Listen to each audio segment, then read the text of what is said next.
ವಿನಾಯಕೋ ವಿಘ್ನರಾಜದ್ವೈಮಾತುರಗಣಾಧಿಪಾಃ ಅಪೇಕ್ಯದಂತಹೇರಂಬ ಲಂಬೋದರ ಗಜಾನನಾಃ ಸುಬ್ರಹ್ಮಣ್ಯ ಕಾರ್ತಿಕೇಯೋ ಮಹಾಸೇನ ಶರಜನ್ಮ ಷಡಾನನಾಃ ಪಾರ್ವತೀ ನಂದನ ಸ್ಕಂದ ಸೇನಾನೀರಗ್ನಿಭೂರ್ಗುಹಃ ಬಾಹುಲೇಯಸ್ತಾರಕಜಿತ್ ವಿಶಾಖಶಿಖಿವಾಹನಃ ಷಾಣ್ಮಾತುರಶಕ್ತಿಧರಃ ಕುಮಾರಃ ಕ್ರೌಂಚಧಾರಣಃ.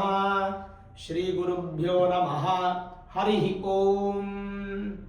ಆತ್ಮೀಯ ಪ್ರಿಯ ಪ್ರೇಕ್ಷಕ ಮಿತ್ರರೇ, ನಿಮ್ಮೆಲ್ಲರ ಜೀವನ ಸುಖಕರ, ಸಮೃದ್ಧಿಕರ, ಲಾಭಕರವಾಗಿರಲಿ ಅಂತ ನನ್ನ ಆರಾಧ್ಯ ದೇವಿ ಹೊರನಾಡು ಅನ್ನಪೂರ್ಣೇಶ್ವರಿಯ ಪಾದಗಳಿಗೆ ನಮಸ್ಕರಿಸ್ತಾ, ಪ್ರಿಯ ಪ್ರೇಕ್ಷಕ ಮಿತ್ರರೇ, 2026 ಜನವರಿ ತಿಂಗಳ ಮೀನರಾಶಿಯ ಮಾಸ ಭವಿಷ್ಯ ಹೇಗಿದೆ ಅನ್ನುವಂಥದ್ದನ್ನು ಈ ವಿಡಿಯೋ ನಾವು ನೋಡೋಣ. ನಿಮಗೆಲ್ಲರಿಗೂ ಕೂಡ ಯುಗಾದಿ ಹಬ್ಬ ಅನ್ನುವಂಥದ್ದು ಹೊಸ ವರ್ಷ. ಆದರೂ ಹ್ಯಾಪಿ ನ್ಯೂ ಇಯರ್ ಕಾನ್ಸೆಪ್ಟಲ್ಲಿ ನಾವು ಬೆಳ್ಕೊಂಬರ್ತಾ ಇದ್ದೀವಿ. ನಮ್ಮ ಸನಾತನ ಧರ್ಮ, ಹಿಂದೂ ಧರ್ಮನೇ ಹಾಗೆ. ನಮ್ಮ ಗೌರವವನ್ನು ವಿಶೇಷವಾಗಿ ಪಡ್ಕೋತೀವಿ, ನಮ್ಮ ಧರ್ಮವನ್ನು ಆಚರಣೆ ಮಾಡ್ತೀವಿ, ಉಳಿದ ಧರ್ಮಕ್ಕೆ ನಾವು ಗೌರವವನ್ನು ಕೊಡ್ತೀವಿ. ಇದು ನಮ್ಮ ಸಂಪ್ರದಾಯ, ನಮ್ಮ ಹಿರಿಯರು ಹೇಳ್ಕೊಟ್ರು. ಹಾಗಾಗಿ ಆಂಗ್ಲ ನೂತನ ವರ್ಷದ ಹಾರ್ದಿಕ ಶುಭಾಶಯಗಳು ಮೀನರಾಶಿಯವರಿಗೆ. ಸರಿ, 2026 ಜನವರಿ ತಿಂಗಳಲ್ಲಿ ಹೇಗಿದೆ ಮೀನರಾಶಿಯವರಿಗೆ? ಒಂದಂತೂ ಸತ್ಯ, ಗುರು ಸುಖ ಸ್ಥಾನದಲ್ಲಿದ್ದಾರೆ. ಗುರು ಯಾವತ್ತೂ ಸುಖನೇ ಕೊಡ್ತಾರೆ ಮೀನರಾಶಿಯವರಿಗೆ. ಎಷ್ಟೇ ಕಷ್ಟ ಬಂದರೂ ಕೂಡ, ಎಷ್ಟೇ ತೊಂದರೆ ಬಂದರೂ ಕೂಡ ಆ ಸಮಯಕ್ಕೆ ಯಾವುದೋ ಒಂದು ರೂಪದಲ್ಲಿ ಬಂದು ನಿಮಗೆ ಒಂದು ಕೈ ಹಿಡಿತಾರೆ, ನಿಮ್ಮನ್ನು ಸಪೋರ್ಟ್ ಮಾಡ್ತಾರೆ. ಯಾಕಂದ್ರೆ ನಿಮ್ಮ ರಾಶ್ಯಾಧಿಪತಿ ಗುರು ಹಾಗೂ ದಶಮಾಧಿಪತಿ ಗುರು, ಹೌಸ್ ಆಫ್ ಜಾಬ್ಗೆ. ವೃತ್ತಿಪರ ಜೀವನದಲ್ಲಿ ಏನು ತೊಂದರೆಗಳು ಕೊಡೋದಿಲ್ಲ, ದೇಹನ ಬಲಿಷ್ಠವಾಗಿರ್ತಾರೆ, ಆರೋಗ್ಯ ಚೆನ್ನಾಗಿರುತ್ತೆ. ಲಾಭಸ್ಥಾನ ಅನ್ನುವಂಥದ್ದು ಪ್ರತಿಯೊಬ್ಬರಿಗೂ ಬಹಳ ಇಂಪಾರ್ಟೆಂಟ್. ನಾವು ಪೂಜೆ ಮಾಡಬೇಕಾದ್ರೆ, ಹೋಮ ಮಾಡಬೇಕಾದ್ರೆ, ಯೇ ಗ್ರಹಾಃ ಶುಭಸ್ಥಾನೇಷು ಸ್ಥಿತಾಃ ತೇಷಾಂ ಗ್ರಹಾಣಾಂ ಅತ್ಯಂತ ಅತಿಶಯ ಶುಭ ಏಕಾದಶ ಸ್ಥಾನ ಫಲ ಸಿದ್ಧ್ಯರ್ಥಂ ಅಂತ ಸಂಕಲ್ಪ ಮಾಡ್ತೀವಿ. ಯಾವ ಗ್ರಹಗಳು ಎಲ್ಲಾದ್ರೂ ಇರಲಿ, ಆದರೆ 11ನೇ ಮನೆಯಲ್ಲಿದ್ದಾಗ ಏನು ಫಲ ಕೊಡುತ್ತೋ ಆ ಫಲವನ್ನು ಕೊಡಪ್ಪ ಭಗವಂತ ಅಂತ ಸಂಕಲ್ಪದ ಅರ್ಥ. ಈ ಮಾತನ್ನ ಯಾಕೆ ಹೇಳ್ತಾ ಇದ್ದಾರೆ ಅಂದ್ರೆ, ಮೀನರಾಶಿಯವರಿಗೆ 11ನೇ ಮನೆಗೆ ಅಂದ್ರೆ ಲಾಭಸ್ಥಾನಕ್ಕೆ 4 ಗ್ರಹಗಳು ಬರ್ತಾ ಇದೆ ಜನವರಿ ತಿಂಗಳಲ್ಲಿ. 4 ಗ್ರಹಗಳಿಂದ ಲಾಭ ನಿಮಗೆ. ಒಂದಂತೂ ಕ್ಲಿಯರ್, ಗುರು 4ನೇ ಮನೆಯಲ್ಲಿದ್ದಾರೆ, ಸುಖ ಸ್ಥಾನದಲ್ಲಿದ್ದಾರೆ, ನಿಮ್ಮ ದೇಹ ಬಲಿಷ್ಠವಾಗಿರುತ್ತೆ, ಜಾಬ್ ಅಲ್ಲಿ ನಿಮಗೆ ಪಾಸಿಟಿವ್ ಇದೆ, ಸಕ್ಸಸ್ ಇದೆ. ಆದರೆ ಜನ್ಮಶನಿ ಪ್ರಭಾವ ನಡೀತಾ ಇದೆ ನಿಮಗೆ. ಲಾಭಸ್ಥಾನನೂ ಅಧಿಪತಿ ಶನಿನೇ, ವ್ಯಯಸ್ಥಾನಾಧಿಪತಿ ಶನಿನೇ. ನಿಮಗೆ ಲಾಭವನ್ನ ಕೊಡಬೇಕಾದ್ರೂ ಶನಿನೇ ಕೊಡಬೇಕು, ನಷ್ಟವನ್ನ ಮಾಡಬೇಕಾದ್ರೂ ಶನಿನೇ ಮಾಡಬೇಕು. ಅದಕ್ಕೆ ನಿಮ್ಮ ಮೂಲ ಜಾತಕದಲ್ಲಿ ಶನಿಯ ಪರ್ಸೆಂಟೇಜಸ್ ನೋಡಿ ಡಿಸೈಡ್ ಮಾಡಬೇಕು. ಜನ್ಮಶನಿ ಪ್ರಭಾವದಿಂದ ಪ್ರತಿ ಶನಿವಾರ ಶನೀಶ್ವರನ ದೇವಸ್ಥಾನಕ್ಕೆ ಹೋಗಿ ಶಿವನನ್ನು ಆರಾಧನೆ ಮಾಡಿ ತಿಂಗಳಿಗೊಮ್ಮೆ ತೈಲಾಭಿಷೇಕ ಮಾಡಿಸಿ, ಅದು ನಿಮಗೆ ಒಳ್ಳೆಯದು. ಆದರೆ ರಾಶಿಯಿಂದ 2ನೇ ಮನೆ ಹಾಗೂ 9ನೇ ಮನೆ ಸ್ಥಾನಾಧಿಪತಿ ಆಗಿರ್ತಕ್ಕಂಥ ಕುಜ 15ನೇ ತಾರೀಕಿನವರೆಗೂ ನಿಮಗೆ 10ನೇ ಮನೆಯಲ್ಲಿದ್ದರೆ, 15ನೇ ತಾರೀಕು 11ನೇ ಮನೆಗೆ ಬಂದು ಲಾಭಸ್ಥಾನಕ್ಕೆ ಬಂದು ಉಚ್ಚ ಸ್ಥಾನಕ್ಕೆ ಬರ್ತಾರೆ.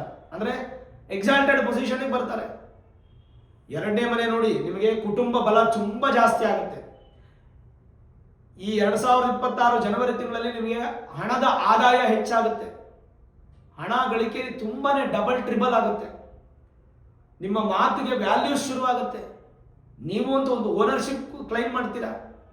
ವಿದ್ಯಾರ್ಥಿಗಳಿಗಂತೂ ಅದ್ಭುತ, ಭಾಗ್ಯದ ಇರೋದ್ರಿಂದ, ಭಾಗ್ಯಸ್ಥಾನನು ಕುಜ, ಭಾಗ್ಯಸ್ಥಾನಾಧಿಪತಿ ಲಾಭಸ್ಥಾನದಲ್ಲಿ ಉಚ್ಚ ಸ್ಥಾನದಲ್ಲಿರೋದ್ರಿಂದ ಭೂಮಿ ವ್ಯವಹಾರ, ರಿಯಲ್ ಎಸ್ಟೇಟ್ ಬಿಸ್ನೆಸ್ಸು, ವ್ಯವಸಾಯ ಮಾಡುವಂಥ ರೈತರಿಗೆ ತುಂಬಾನೇ ಅನುಕೂಲ.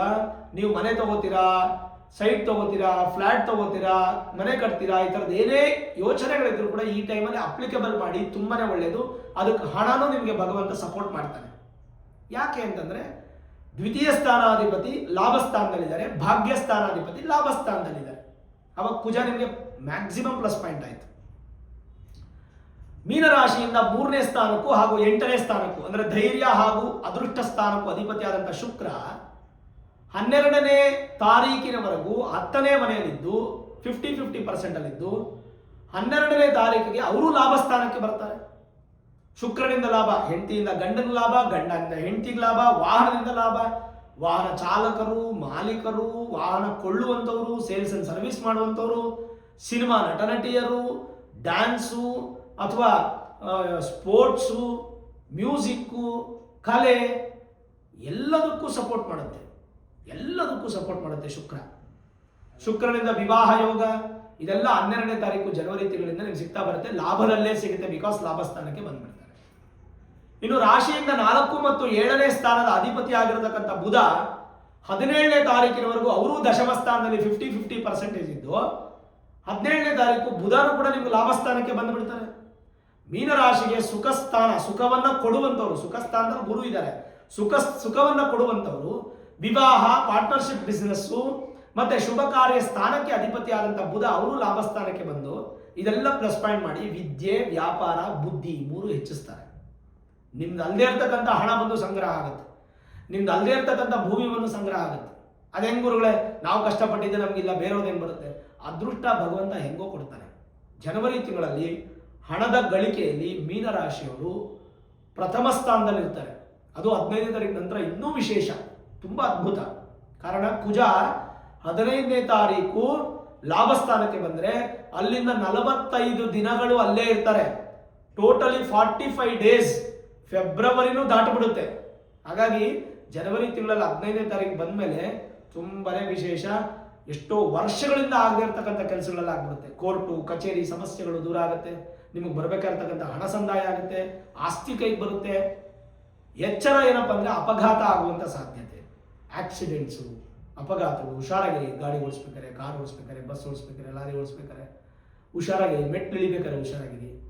ಬಿದ್ದು ಏನಾರ ಕೈಗೆ ಮುಡ್ಕೊಳ್ಳೋದು, ಕಾಲು ಮುಡ್ಕೊಳ್ಳೋದು, ಹೆಚ್ಚು ಕಮ್ಮಿ ಆಗೋದು, ಅದರಿಂದ ನಿಮ್ಮ ಮೇಲೆ ಅಪಾದನೆ ಬರೋದು. ಹಾಗಾಗಿ ವಾಹನ ಎಚ್ಚರಿಕೆ, ಅದೊಂದು ಹೇಳ್ಬೋದು ನನಗೆ. ಅದರ ಜೊತೆಗೆ ಮೀನರಾಶಿಯವರಿಗೆ ಈ ಜನ್ಮ ಶನಿ ಪ್ರಭಾವದಿಂದ ಶನಿ ದರ್ಶನ ಮಾಡ್ತಾ ಇದ್ರೆ ಏನೂ ತೊಂದರೆ ಇಲ್ಲ. ಬಟ್ ನಿಮಗೆ 6ನೇ ಸ್ಥಾನ ಇದೆಯಲ್ಲ, ಋಣ ರೋಗ ಶತ್ರು. ಏನೇನು? ಋಣ ರೋಗ ಶತ್ರು. ಋಣ ಅಂದರೆ ಸಾಲ, ರೋಗ ಅಂದರೆ ಆರೋಗ್ಯ ಕೆಡೋದು, ಶತ್ರು ಅಂದರೆ ನಿಮ್ಮನ್ನು ದೂರ ಮಾಡಿಕೊಳ್ಳೋದು, ಅಂದರೆ ನಿಮ್ಮ ಮೇಲೆ ಹಗೆ ಸಾಧಿಸೋದು. ಈ ಸ್ಥಾನಕ್ಕೆ ಅಧಿಪತಿಯಾದಂಥ ಸೂರ್ಯ ಅವರು ಕೂಡ 11ನೇ ಮನೆಗೆ ಬರ್ತಾರೆ, ಆದರೆ ಶತ್ರು ಸ್ಥಾನಕ್ಕೆ ಬರ್ತಾರೆ. 50-50%. ಹಣ ಸಂಪಾದನೆ ಮಾಡ್ತೀರಾ, ಖರ್ಚು ಮಾಡಿಬಿಡ್ತೀರಾ, ಕೈಯಲ್ಲಿ ಇಟ್ಕೊಳ್ಳಲ್ಲ. ಸಾಲ ಮಾಡ್ತೀರಾ, ಸಾಲ ತೀರಿಸ್ತೀರಾ. ಆರೋಗ್ಯ ಕೆಡುತ್ತೆ, ನೀವೇ ಸರಿ ಮಾಡ್ಕೊಂಡ್ಬಿಡ್ತೀರಾ. ಶತ್ರುಗಳು ಉತ್ಪತ್ತಿ ಆಗ್ತಾರೆ, ಅಲ್ಲದಲ್ಲ ಅದೇ ಸರಿ ಹೋಗ್ಬಿಡುತ್ತೆ. ಆದರೆ ಸಾಧ್ಯವಾದಷ್ಟು ಸ್ವಲ್ಪ ಜ್ವರ, ನೆಗಡಿ, ತಲೆನೋವು, ಕೆಮ್ಮು, ಕತ್ತಿಂದ ಮೇಲ್ಗಡೆಗೆ ಸಂಬಂಧಪಟ್ಟಂಥ ಆರೋಗ್ಯದಲ್ಲಿ ಸ್ವಲ್ಪ ಎಚ್ಚರವನ್ನು ವಹಿಸ್ತಕ್ಕಂಥದ್ದು ಒಳ್ಳೆಯದು. ಪ್ರತಿದಿನ ಆದಿತ್ಯ ಹೃದಯ ಮಂತ್ರವನ್ನು ಕೇಳಕ್ಕೆ ಶುರು ಮಾಡಿ, ಸೂರ್ಯನ ದರ್ಶನ ಮಾಡಿ, ಸೂರ್ಯನ ಪ್ರಾರ್ಥನೆ ಮಾಡಿ, ಸೂರ್ಯನ ಬಿಸಿಲು ಮಿನಿಮಮ್ 30 ಮಿನಿಟ್ಸ್ ತೊಗೊಳ್ಬೇಕು ನೀವು. ಎವ್ರಿ ಡೇ ಮೀನರಾಶಿಯವರು 30 ನಿಮಿಷ ಸೂರ್ಯನ ಬಿಸಿಲು ತಗೊಳ್ಳಿ. ಈ ತಿಂಗಳು ನಿಮಗೆ ಅತ್ಯಂತ ಸಂತೋಷ ಅನ್ನುವಂಥದ್ದು ಪ್ರಾಪ್ತಿ ಆಗುತ್ತೆ, ಅದರಲ್ಲಿ ಯಾವುದೇ ಸಂದೇಹ ಇಲ್ಲ. ಭಗವಂತನ ಆಶೀರ್ವಾದ, ಅನುಗ್ರಹ ಸಿಗುತ್ತೆ. ಜನರಲೈಸ್ ಆಗಿ ಹೇಗಿದೆ ನೋಡ್ಬೇಡ. ಅದಕ್ಕೂ ಮುನ್ನ ಒಂದು 4 ವಿಶೇಷಗಳಿದೆ. ಏನಂದರೆ 14ನೇ ತಾರೀಕು, ಜನವರಿ 14ನೇ ತಾರೀಕು ಮಕರ ಸಂಕ್ರಾಂತಿ. ಎಲ್ಲ ಮೀನರಾಶಿಯ ವೀಕ್ಷಕರಿಗೂ ಮಕರ ಸಂಕ್ರಾಂತಿ ಹಬ್ಬದ ಹಾರ್ದಿಕ ಶುಭಾಶಯಗಳು. ಅವತ್ತೇ ಭೋಗಿ ಹಬ್ಬ, ಧನುರ್ಮಾಸ ಪೂಜಾ ಸಮಾಪ್ತಿ ಆಗುತ್ತೆ. 15ನೇ ತಾರೀಕು ಉತ್ತರಾಯಣ ಪುಣ್ಯಕಾಲ. ಇನ್ನೇನಿದ್ರು ಶುಭ ಕಾರ್ಯಗಳು ನಡೆಯೋದೆ ನಿಮ್ಮ ಜೀವನದಲ್ಲಿ. ಏನೇನು ಶುಭ ಕಾರ್ಯಗಳು ಪ್ಲಾನ್ ಮಾಡ್ಕೋತೀರೋ ಮಾಡ್ಕೊಳ್ಳಿ, ಎಲ್ಲ ನಡೆಯುತ್ತೆ, ಪಾಸಿಟಿವ್ ಆಗುತ್ತೆ. ಇನ್ನು 24ನೇ ತಾರೀಕು ಕುಮಾರ ಷಷ್ಠಿ, ಅವತ್ತು ಸುಬ್ರಹ್ಮಣ್ಯನ ಆರಾಧನೆ. 25 ರಥಸಪ್ತಮಿ, ರಥ ದರ್ಶನ ಮಾಡಬೇಕು ಅವತ್ತು ಕಂಪಲ್ಸರಿ. ಒಂದು ರಥ ಅಂದರೆ ತೇರು ದರ್ಶನ ಮಾಡಬೇಕು, ಜೊತೆಗೆ ಎಕ್ಕದ ಎಲೆ ನಾವು ದೇಹದ ಮೇಲೆ ಇಟ್ಕೊಂಡು ಸ್ನಾನ ಮಾಡಬೇಕು, ತುಂಬ ಇಂಪಾರ್ಟೆಂಟ್. ಸರಿ, ಹಾಗಾಗಿ ಏನೇನು ಜನರಲೈಸ್ ಆಗಿದೆ ಅಂದರೆ, ಒಂದು ತಲೆ ಸಂಬಂಧಪಟ್ಟಂಥ ಸಮಸ್ಯೆಗಳು, ಗಂಟ್ಲು, ಮೂಗಿನ ಸಮಸ್ಯೆಗಳು ಬರ್ಬೋದು. ಆಹಾರದಲ್ಲಿ ಸ್ವಲ್ಪ ಎಚ್ಚರವಾಗಿರಿ. ಏನೋ ಎದ್ವತ್ತದ ಊಟ ಮಾಡಿಬಿಟ್ಟು ಕೆಡಿಸ್ಕೋಬೇಡಿ ಆರೋಗ್ಯನ.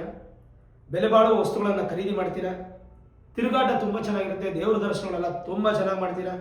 ವ್ಯಾಪಾರ ವ್ಯವಹಾರದಲ್ಲಿ ತುಂಬ ಅನುಕೂಲ ಇದೆ. ಸಹೋದರರಿಂದ ಸಹಾಯ, ಸ್ನೇಹಿತರಿಂದ ಸಹಾಯ.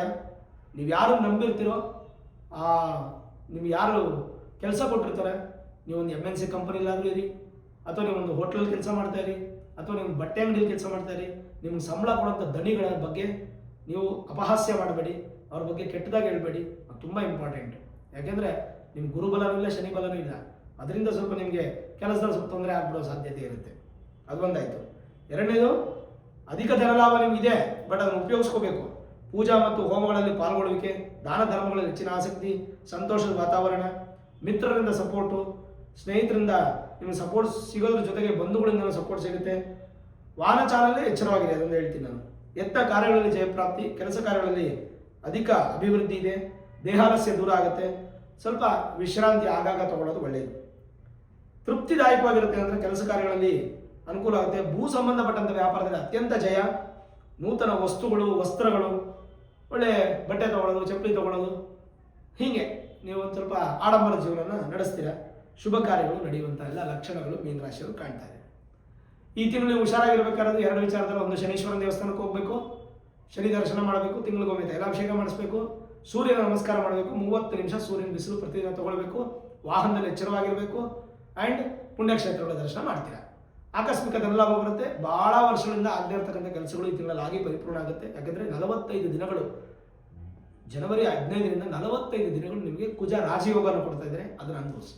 ಇನ್ನು ವೀಕ್ಷಕರೇ, ನಾವು ಈ ಜೂನ್ 2ನೇ ತಾರೀಕು 2026ಕ್ಕೆ ಒಂದು ಗುರು ಶಾಂತಿ ಮಹಾಯಾಗ ಮಾಡ್ತಾ ಇದ್ದೀವಿ. ಗುರು ಬದಲಾವಣೆ ಆಗ್ತಾ ಇದೆ. ಮೇಷರಾಶಿಯವರಿಗೆ 3ನೇ ಮನೆಯಲ್ಲಿದ್ದಂಥ ಗುರು 4ನೇ ಮನೆಗೆ ಬಂದು ಸುಖ ಸ್ಥಾನಕ್ಕೆ ಬರ್ತಾರೆ.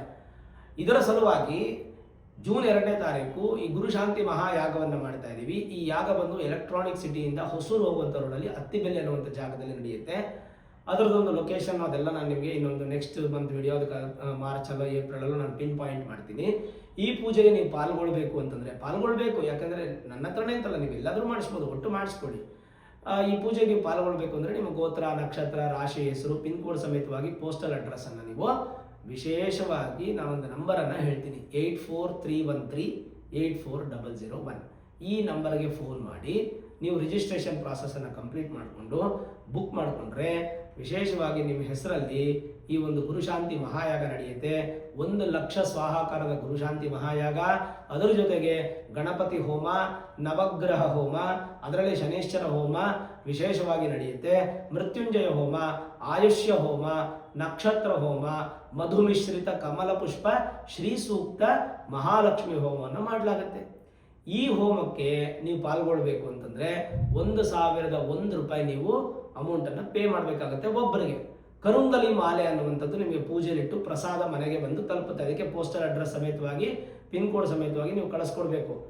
ಹೋದ್ಸಲ ನಾವು ಸಿಕ್ಕಾಪಟ್ಟೆ ಜಾಸ್ತಿ ಆಗೋಯ್ತು, ಲಾಸ್ಟಲ್ಲಿ ರಿಜಿಸ್ಟ್ರೇಷನ್ ಜಾಸ್ತಿ ಆಗಿ 100 ಜನಕ್ಕೆ ನಾವು ಪ್ರಸಾದವನ್ನು ಕಳಿಸೋಕ್ಕಾಗಲಿಲ್ಲ. ಭಾಳ ಶ್ರಮ ಆಗ್ಬಿಡ್ತು, ಸ್ವಲ್ಪ ತೊಂದರೆಗಳಾಗ್ಬಿಡ್ತು. ಈ ಸಲ ಆ ಥರ ಆಗಬಾರ್ದು ಅಂತ ಕೇವಲ 1,001 ಜನಕ್ಕೆ ಮಾತ್ರ ಅವಕಾಶ ಕೊಟ್ಟಿದ್ದೀವಿ. ಆ 1,001 ಜನಕ್ಕೆ ಮಾತ್ರ ರಿಜಿಸ್ಟ್ರೇಷನು, ಅದಾದಮೇಲೆ ರಿಜಿಸ್ಟ್ರೇಷನ್ ಸ್ಟಾಪ್ ಆಗೋಗುತ್ತೆ. ರಿಜಿಸ್ಟ್ರೇಷನ್ ನಿಮ್ಗೆ ಮಾಡಿಸ್ಕೊಳ್ಳೋಕ್ಕಾಗಿಲ್ಲ ಅಂದರೂ ಕೂಡ ನೇರವಾಗಿ ಬಂದು ಸ್ವಾಮಿ ದರ್ಶನ ಮಾಡಿ, ರಾಜರಾಜೇಶ್ವರಿ ಅಮ್ಮನವರು, ಆಂಜನೇಯ ಸ್ವಾಮಿ, ಶನೇಶ್ವರ ಮಹಾಕ್ಷೇತ್ರ ಅಲ್ಲಿ ಬಂದು ದರ್ಶನ ಮಾಡಿ, ಪ್ರಸಾದ ಸ್ವೀಕಾರ ಮಾಡಿ, ಊಟ ಮಾಡಿಕೊಂಡು ನೀವು ಹೋಗ್ಬೋದು. ನೀವು, ನಿಮ್ಮ ಮನೆಯವರು, ಕುಟುಂಬ ಪರಿವಾರ, ಬಂಧುಗಳು, ಮಿತ್ರರು ಎಲ್ಲರನ್ನೂ ಕರ್ಕೊಂಡು ಬರ್ಬೋದು. ಅದಕ್ಕೆಲ್ಲ ಯಾವುದೇ ರೆಸ್ಟ್ರಿಕ್ಷನ್ಸ್ ಇಲ್ಲ. ಲೋಕ ಕಲ್ಯಾಣಾರ್ಥವಾಗಿ ಮಾಡ್ತಾ ಇರ್ತಕ್ಕಂಥ ಈ ಮಹಾಯಾಗ, ಇದಕ್ಕೆ ಖಂಡಿತ ಪಾಲ್ಗೊಳ್ಳಿ. ಶಿವಗುರು ಸಂಕೇತವಾಗಿರ್ತಕ್ಕಂಥ ಕರುಂಗಲಿ ಮಾಲೆ ನಿಮ್ಮ ಮನೆಗೆ ಪ್ರಸಾದ ಬರುತ್ತೆ. ಅದನ್ನು ನೀವು ಕತ್ತಿಗೆ ಹಾಕೊಳ್ಳೋದ್ರಿಂದ ನೆಗೆಟಿವ್ ದೂರ ಆಗಿ ಪಾಸಿಟಿವ್ ಅನ್ನೋದು ಇನ್ಕ್ರೀಸ್ ಆಗಿ ಒಂದು ಒಳ್ಳೆ ಪ್ಲಸ್ ಪಾಯಿಂಟ್ ಆದಂಥ ಜೀವನ ನಿಮಗೆ ಪ್ರಾಪ್ತಿಯಾಗುತ್ತೆ. ಓವರಾಲ್ ನೋಡಿದಾಗ ಈ ಒಂದು ಗುರುಶಾಂತಿ ಮಹಾಯಾಗಕ್ಕೆ ಕೇವಲ 1,001 ಜನಕ್ಕೆ ಮಾತ್ರ ರಿಜಿಸ್ಟ್ರೇಷನ್ ಓಪನ್ ಆಗಿರುತ್ತೆ. 1,001 ರೂಪಾಯಿ ಮಾತ್ರ ಇದಕ್ಕೆ ಇರುತ್ತೆ. ಆ ಥರ ನೀವು ರಿಜಿಸ್ಟ್ರೇಷನ್ ಮಾಡಿಕೊಂಡು ಪೂಜೆಗೆ ಬಂದು ಯಾಗವನ್ನು ದರ್ಶನ ಮಾಡಬಹುದು. ನೋಡಿದ್ರಲ್ಲ, 2026 ಜನವರಿ ತಿಂಗಳ ಮೀನರಾಶಿಯ ಮಾಸ ಭವಿಷ್ಯ. ಈ ವಿಡಿಯೋ ಇಷ್ಟ ಆಗಿದ್ರೆ ಲೈಕ್ ಮಾಡಿ, ಶೇರ್ ಮಾಡಿ, ಮುಖ್ಯವಾಗಿ ನಮ್ಮ ಚಾನಲ್ಗೆ ಸಬ್ಸ್ಕ್ರೈಬ್ ಮಾಡಿ, ಬೆಲ್ ಐಕಾನ್ ಅನ್ನು ಪ್ರೆಸ್ ಮಾಡಿ. ಪ್ರತಿನಿತ್ಯ ನಾನು ಪೂಜೆ ಮಾಡುವಂತಹ ನನ್ನ ಆರಾಧ್ಯ ದೇವಿ ಹೊರನಾಡು ಅನ್ನಪೂರ್ಣೇಶ್ವರಿ ಆಶೀರ್ವಾದ ಅನುಗ್ರಹ ಸದಾಕಾಲ ಮತ್ತೊಮ್ಮೆ ನಿಮ್ಗೆ ಸಿಗಲಿ ಅಂತ ಪ್ರಾರ್ಥನೆ ಮಾಡ್ತಾ, ಸರ್ವೇ ಜನಾಃ ಸುಖಿನೋ ಭವಂತು, ಸಮಸ್ತ ಸನ್ಮಂಗಳ ನಿಭವಂತು.